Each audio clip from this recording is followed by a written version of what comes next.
All right, so this is a presentation about hydropower in Manitoba specifically. Oops, there, there we go. So yeah, to start off with a bit of an outline for the presentation, just to cover off the items that we'll talk about. So in this session, I'll provide an overview of what hydropower generation is. I'll review Manitoba Hydro's system and how it was developed to enable a large component of hydropower. We'll review what it takes to develop a new hydropower site by having a look at the Keeyask generating station, which went into service recently. I'll provide a few words on the future of new hydropower at Manitoba Hydro, and end off with a summary of some advantages and challenges of hydropower. So, what is hydropower? Hydropower is actually one of the oldest sources of renewable energy and is actually a very mature technology that's been around for over 140 years. Hydropower uses the natural flow of a river to generate electricity. Power is generated by using the elevation difference created by a dam and the water that flows from the higher elevation to the lower elevation. The potential energy of water in the reservoir is converted to kinetic energy, where the flowing water pushes on a turbine, which turns a generator to produce electricity. So, in other words, water can be thought of as the fuel used to produce electricity at a hydropower station. Hydropower stations typically have multiple generating units, which can be turned on and off quickly by operators to respond to changes in load that occur through the day. The picture shown here is the Kettle generating station, which has 12 generating units, which generate up to a total of 1,220 megawatts of electricity. Typically, more units are turned on during the day, taking water out of its reservoir to meet high customer demand during the day, and then fewer units are used at night when electricity demand is lower. So, given that water is a key requirement for hydropower production, Manitoba is fortunate to be located at the downstream end of the Nelson and Church River drainage basins. Over 1.4 million square kilometers drains from Alberta, Saskatchewan, northwestern Ontario, and northern Minnesota and North Dakota towards the Hudson's Bay in northern Manitoba. The Nelson River is a very large river, having an average flow rate of about 3,400 cubic meters per second, which is similar to the flow rate on the Mississippi. Hydropower was first developed in southern Manitoba on the Winnipeg River, which is located relatively close to Winnipeg. After fully developing hydropower in southern Manitoba on the Winnipeg River many decades ago, the government of Manitoba and Manitoba Hydro decided to develop the hydropower potential in northern Manitoba. So today, Manitoba Hydro has 15 hydropower stations with a combined capacity of over 5,700 megawatts. 70% of that hydropower capacity comes from just 4 large hydropower stations located on the lower Nelson River in northern Manitoba. All of this hydropower provides 97% of the electricity generated in Manitoba. In addition to hydropower, 4% of the system capacity is from natural gas fueled combustion turbines, which are used very little most years. And then 2% of energy is purchased from 2 local wind farms, while 4% of energy is imported from neighboring markets.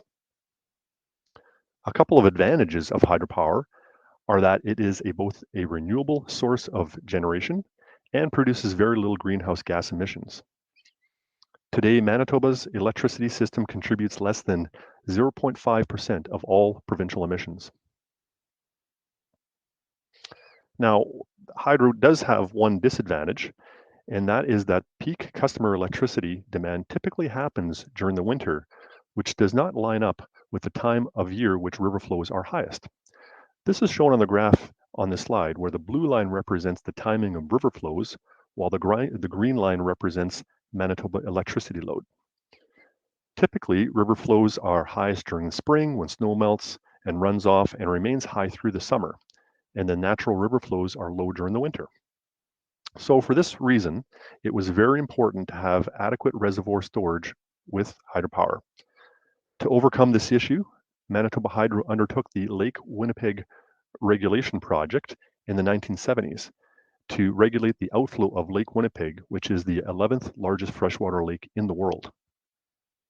This allows Manitoba Hydro to store water from spring and summer in Lake Winnipeg and then discharge much more water during the winter to meet peak electricity demand, which is driven mainly by electric building heat. The control of Lake Winnipeg is done using the GenPeg generating station, which is shown on the slide here. Another major project undertaken to develop hydropower in the north was the Churchill River Diversion Project. To maximize the hydropower development on the lower Nelson River, Manitoba Hydro built control structures in the 1970s to divert water from the Churchill River into the Nelson River. It was found to be much more economic to build a few larger hydropower stations on the Nelson River than to build several smaller hydropower stations on both the Nelson River and the Churchill River.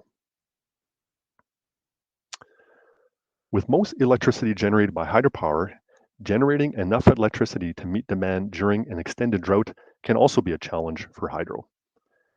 Manitoba Hydro includes other sources of electricity to make sure that enough electricity can be provided should the worst drought on record repeat itself. The graph shown here shows the range of water inflows to Manitoba Hydro's system over the last 110 years, where the worst drought on record occurred in 1940-41. We call this the dependable flow for the system during that drought. As mentioned earlier, other sources include wind generation and natural gas fuel generation. However, in the case of droughts, interconnections are used to import electricity from neighboring markets, and these interconnections are vitally important for importing energy during droughts to meet load when hydropower cannot provide enough energy. Conversely, as shown on this graph, there are many years when flows are higher than the worst drought on record, so hydropower generation provides more energy than is required to meet demand in Manitoba most years. Interconnections again play another important role, where Manitoba Hydro takes surplus energy and exports it to neighboring markets for revenue, which helps to keep electricity rates low in Manitoba. Demand for power in Manitoba has a strong seasonal pattern as well, where demand is highest during the winter, mainly due to home heating where natural gas service is not available. Electricity is a critical service, so Manitoba Hydro must supply Manitobans with electricity whenever they require it. Hydropower alone does not meet this peak demand, so additional capacity is provided by natural gas thermal generation. Typically, the periods with the highest demand through the year do not last very long, so over the course of the year, thermal generation is not used very much. Manitoba Hydro also relies on capacity from neighboring markets to serve winter peak demand. So up to this point, I've explained what hydropower is and provided some advantages and challenges that must be considered when developing a system with hydropower, like Manitoba Hydro's system. Now, the next slides will focus on the steps required to develop a hydropower site, where I'll focus on the Keeyask generating station, which was constructed recently. So the Keeyask generating station is a 695 megawatt hydropower station developed by the Keeyask Hydropower Limited Partnership. The project was planned over several decades and was developed in partnership with 4 Manitoba First Nations that include Tatasquik Cree Nation, War Lake First Nation, York Factory First Nation, and Fox Lake Cree Nation. Keeyask is the 4th largest station in Manitoba Hydro system, producing an average of 4,400 gigawatt hours of energy per year, which is roughly enough power to power 400,000 homes. Construction started in 2014 and then took about 7 years before it started producing power in 2021. The project cost about $8.7 billion to develop. Now, the Keeyask project was a mega project and required a lot of people to build it. The project required a peak workforce of over 2,350 people, which resulted in 4,200 person years of employment. It was a really big project. At the start of the project, a number of cofferdams were constructed to divert the Nelson River around the work area to be able to construct the powerhouse, spillway, and central dam in a dry area. The photo on the top left is the spillway construction, and the photo on the bottom right is the powerhouse construction. This project required a lot of material. over 10 million cubic meters of earth material was required to build all of the cofferdams, the dikes, and permanent dams, and about 340,000 cubic meters of concrete was required to build the spillway and the powerhouse. But before building a station, a lot of work had to be done to plan the project because hydropower is complex, so it can take a long time to plan a new generating station. For Keeyask, in the 1960s, a concept was first established to develop the site and underwent planning on and off over several decades. Planning was paused as other generating stations were built in the 1970s and 80s. In the end, there were 27 years of planning before construction even started, including 12 years of environmental assessments and licensing. Construction lasted 8.5 years to get the last of the 7 generating units into service producing power. Planning and development went through Manitoba Hydro's staged gate planning process, where the bottom chart shows the relative effort increasing with each stage showing the relative effort for engineering, environmental, and community participation. Most of the effort happened in the 15 years before construction, and of course, most effort was during the construction phase. During the planning phase, a wide range of different concepts were developed and evaluated. Here I'm showing a plan view on the left side showing the river, where the light blue is the original river and the dark blue represents the flooded area. And on the right side of each chart is a cross section of the river showing the height of the reservoir. So starting on the top in 1996, the concept was to maximize generation and fully develop the potential along this river reach and build a much higher dam and produce much more electricity. In that case, over 1,100 megawatts. In 1999, the height of the dam was lowered, and we also looked at developing 2 sites instead of 1.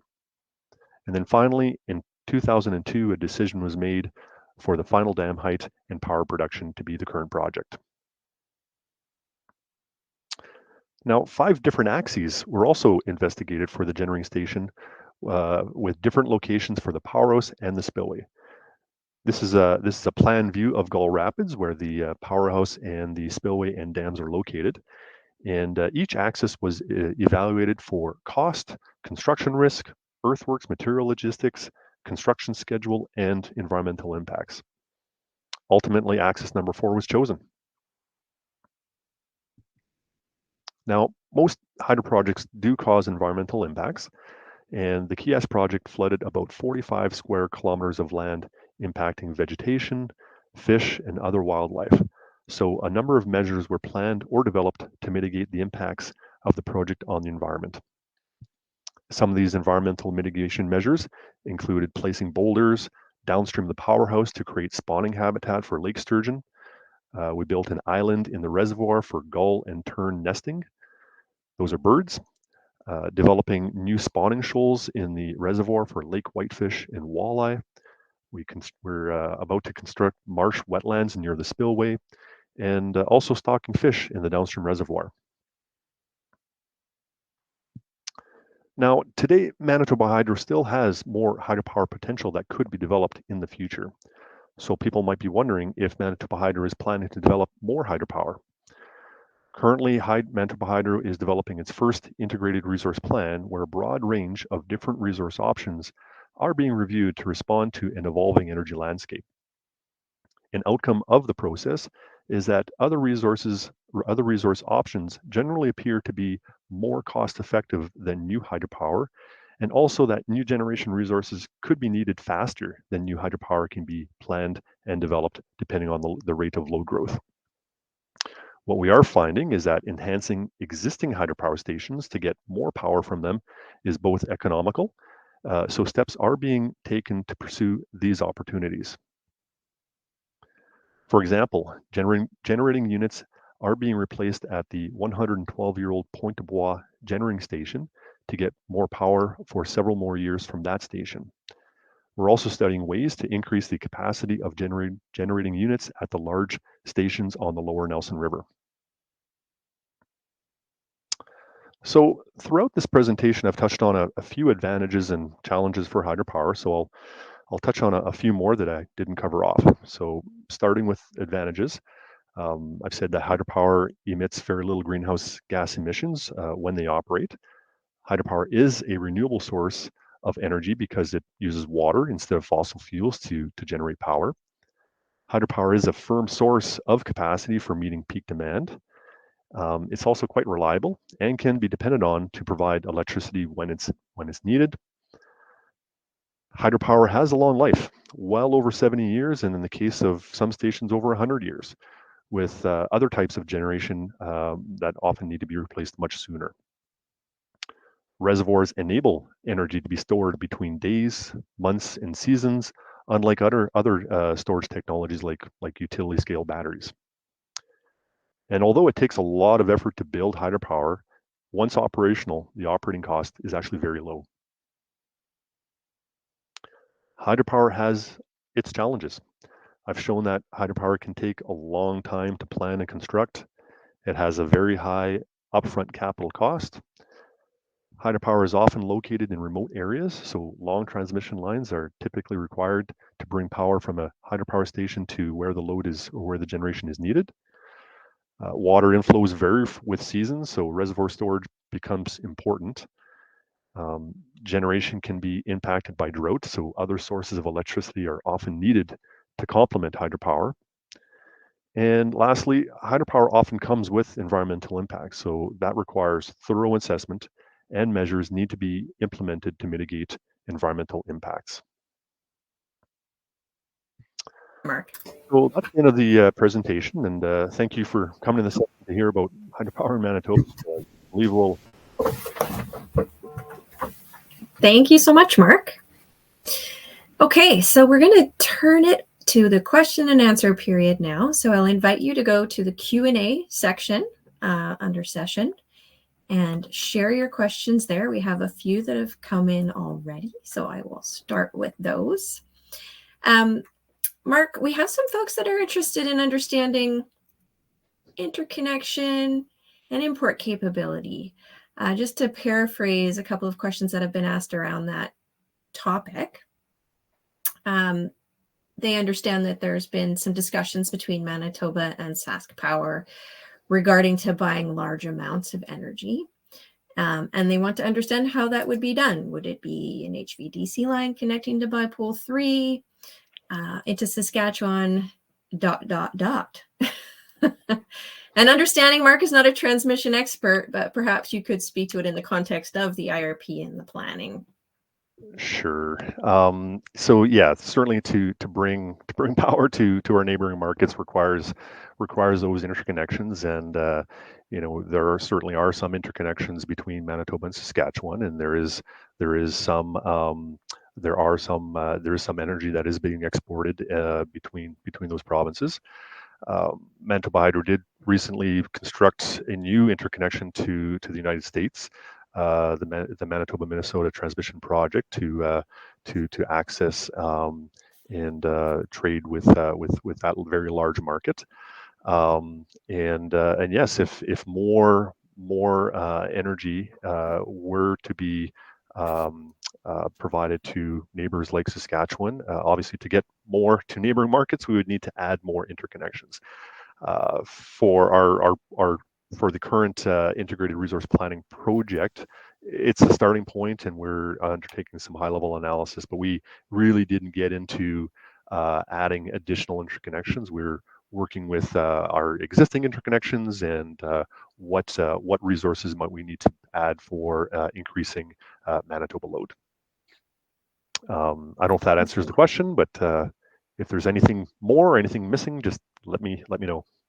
Will do. Thank you for that, Mark. Another question that I've responded to in the chat, and I'll just point people to the response, was regarding whether or not Manitoba Hydro will have capacity to deal with all the changes we see coming in the energy landscape, some of those resulting from the 2023 federal budget. I've pointed out to folks that you're welcome to explore our integrated resource planning process and some of the scenarios that we're looking at there. But Mark, did you want to say anything more about that IRP process and how it looks at capacity? Yeah, absolutely. It's a great question, and in order to serve more growing load, we already know that we will need more generation resource to provide the necessary energy and capacity.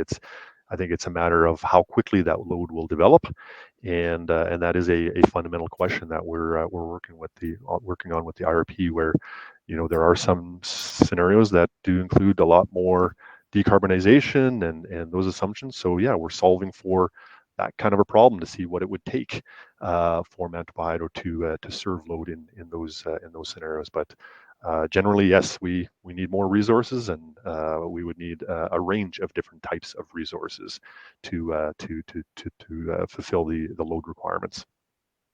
So fair to say it depends. Absolutely. On how the future unfolds. Yeah. Yep. Great. We have another question asking about how much water we spill at a typical Manitoba Hydro dam site without producing power in a typical year, and if we have sufficient reservoirs to ensure maximum production. Could you say a few things about how we manage our spillways and production? Sure. Yeah. So, I showed that one slide, that one chart that showed the range of different inflows to our system, and that is fundamentally important, because we do see quite a range of inflows, from a very severe drought to very severe floods, and actually quite recently we had both. We went from a very extreme dry period to a very wet period in a matter of a year.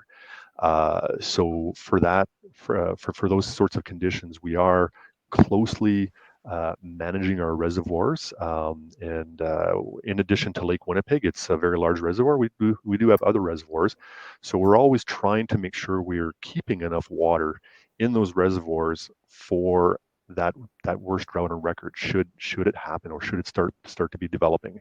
And if we see signals, or based on our forecast, we know that drought is not happening, then yeah, we'll make decisions to start releasing a bit more water and not hold back quite as much.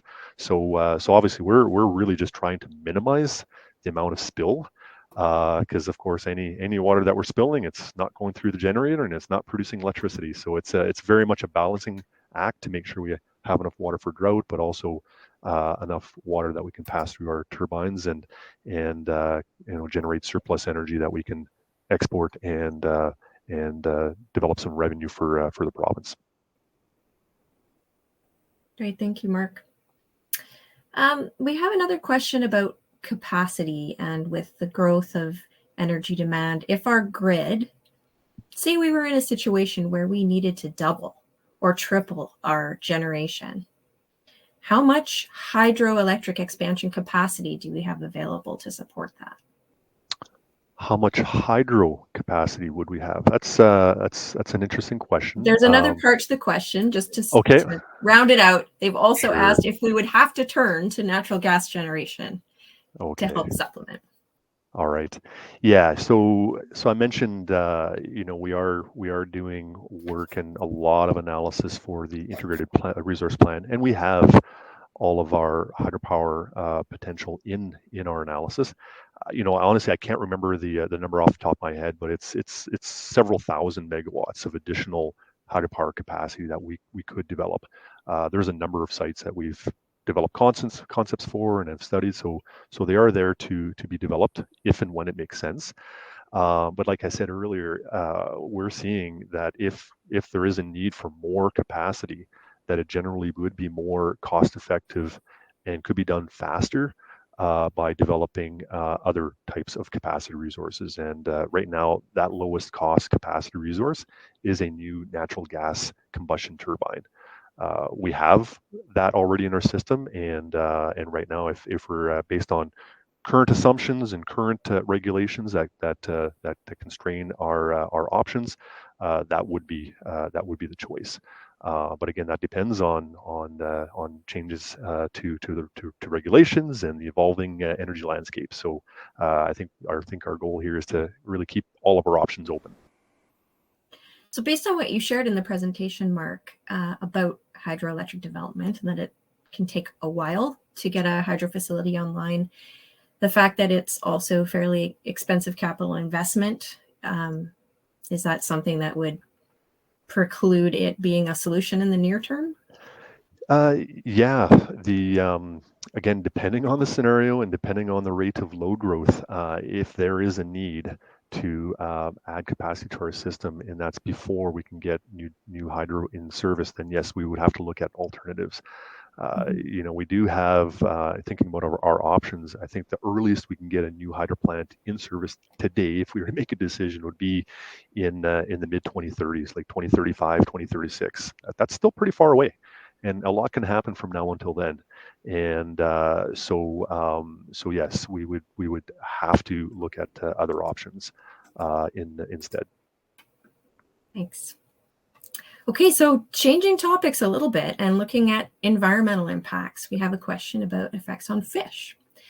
At what times of the year must water flow be maintained for environmental purposes, such as fish spawning? Do you know that, Mark? I do actually, because it was something that we had to address and mitigate for Keeyask. So Keeyask, built at Gull Rapids, is it is a site where lake sturgeon spawn, typically spawn in the spring. And as I mentioned, we replaced a lot of that habitat by putting some boulders and creating some new spawning habitat downstream of the powerhouse.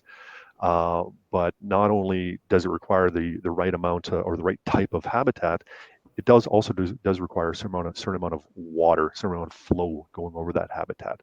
So we actually have a constraint on Keeyask where during the spring we can limit operations down to a minimum of 2 units of operation. We can't actually, and we're constraining that we cannot go down to 1 unit operations. That would be an example of something we're doing to the plant to make sure that we're mitigating and maintaining the fish habitat. But that generally is just in the spring months. Now, different fish have different spawning periods, so that example is really just focusing on lake sturgeon. Very interesting. Thank you for that. Okay, so now we have a question shifting gears and saying, so, hey, we understand that hydroelectric new generation is expensive. Is Manitoba Hydro considering nuclear as an option? Great question.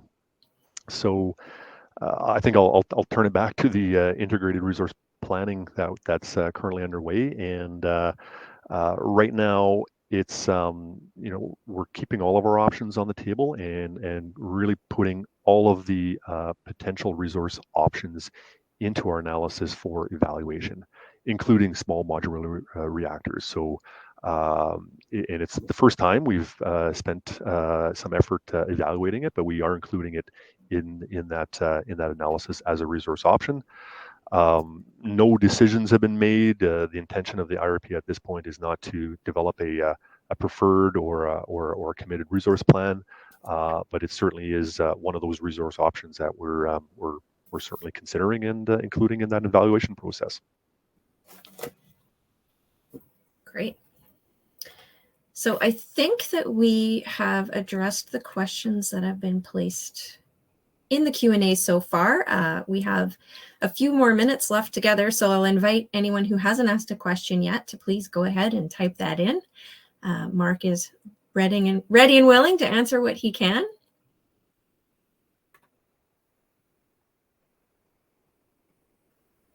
I'm not entirely sure if Mark is a Bombers or a Riders fan, so maybe we could ask him that. Go Bombers. You never know with Manitoba. There's a fair number of Riders fans here.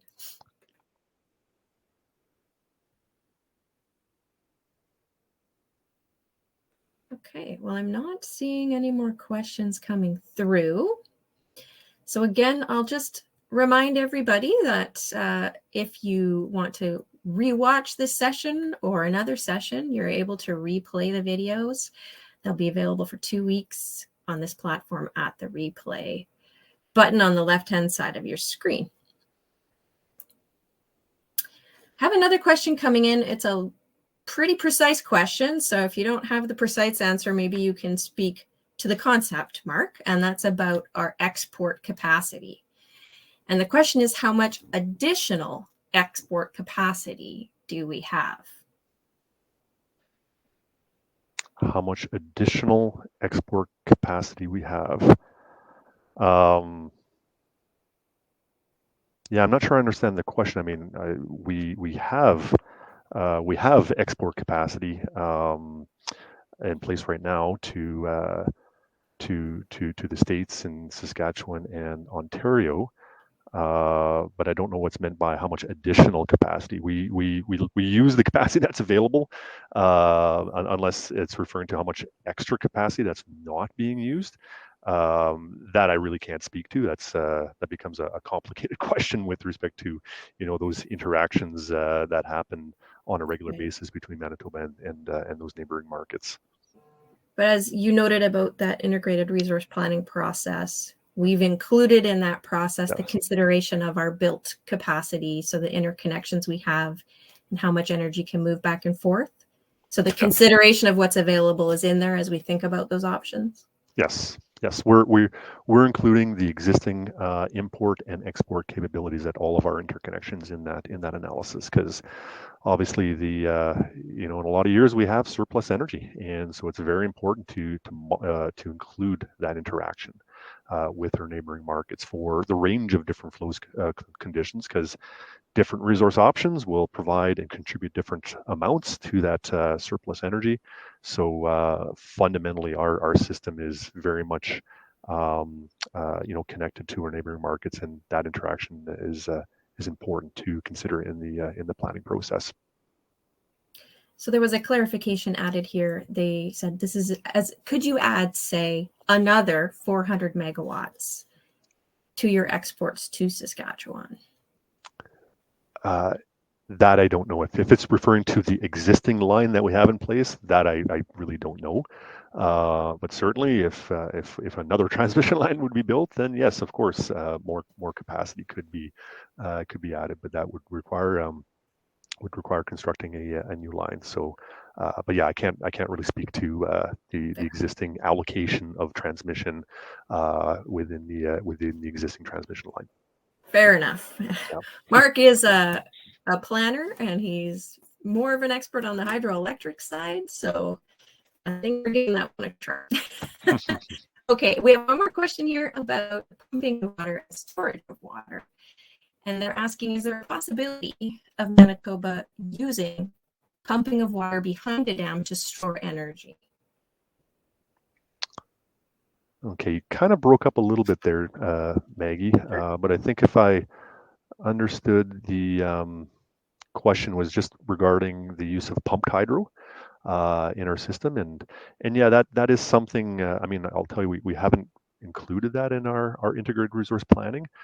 We haven't, because we have so much hydro already in our system. We have a lot of reservoir storage. It's not something we focused on too much. We also don't have a lot of head or elevation difference between reservoirs, so that's not entirely conducive to pumped hydro. But certainly there is some pumped hydro potential in Manitoba between some reservoirs, and as there is a need or growing need for seasonal energy storage and moving energy between seasons, I could see us needing to take a closer look at all of those options as well. Thanks, Mark. Thank you so much for all of your thoughtful questions today. And thank you to Mark for taking the time to share this information and answer the questions to all of the folks that participated with us today.